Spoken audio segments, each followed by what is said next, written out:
Welcome back to the Daily Flash. Can you imagine not being able to prove who you are to anybody? That's actually the reality for more than 1 billion people across the globe. The unverified include refugees, trafficked children, the homeless, and other people who slip through society without access to institutions that we take for granted every day. Things like banking, the DMV, and Social Security. There is a way for us to change this, but are we ready? Here to talk about what blockchain is and being the solution to immigration is attorney Anessa Santos with IntelliLaw. Good morning, and thank you for joining us. Tell us a little bit about what blockchain is all about. So I'm so excited that you asked me about this. This is my favorite topic ever. Blockchain is a new way that we're managing data. And I know we talk about data management and all of a sudden eyes roll back in people's heads. Right. But what's really exciting about this is it's kind of like, imagine if you had a crystal ball back in the early 90s and you knew what the internet was going to be, right? I certainly would be a billionaire by now if I had a crystal ball 30 years ago and I knew what the internet was going to be. So this is our second chance.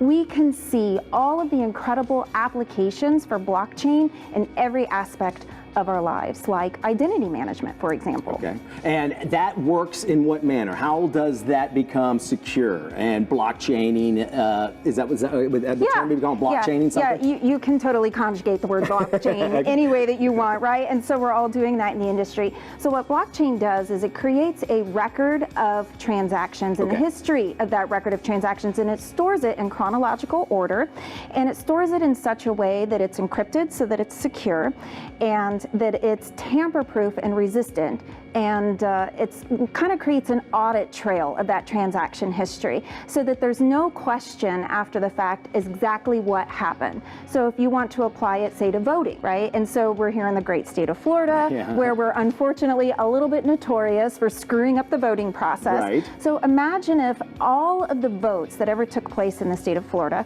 was recorded on a blockchain, and so then we wouldn't have to question who voted, how they voted, and whether or not the votes were properly counted, because you can't go back and screw it up once that vote has been entered. Okay, let's talk about where there are a sector of people that feel that the government would have too much access because it'd be too simple and too easy to find. What do you say to those people that are really worried about Big Brother? Well, I think that that is a valid concern, and I totally support that, and I'm concerned about it as well. And so one of the mechanisms that we can employ when we want to blockchain our identities, whether we want to blockchain voting or blockchain anything for that matter, is making sure that when we're building out this blockchain network, that we're including a multitude of interested stakeholders in the process so that they are helping and assisting with maintaining the network of the ledger or the transaction history, if you will. And so the more folks that you have involved and the more spread out the blockchain network is, the more unhackable it is or the more secure, right?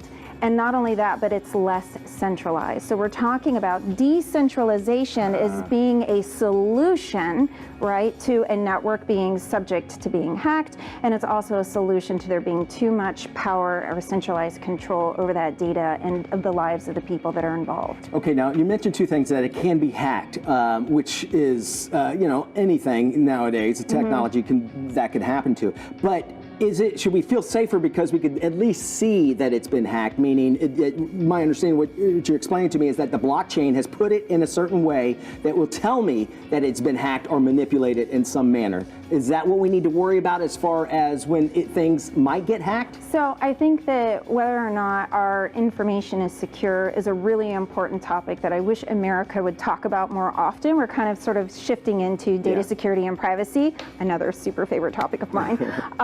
But blockchain is the most secure technology that we have today, and we're already working on quantum-proof cryptography to solve some of these future questions about hackability. Man, we can talk all day about all this because we're talking about live, and I know you're excited, and I appreciate you sharing your excitement about this. And that's thank you for joining us. Now, if you want the latest on blockchain and how it could actually affect your wallet, you can go to IntelliLaw.io or find Anessa on LinkedIn to get her podcast so you can find out more and maybe have a longer discussion like we did.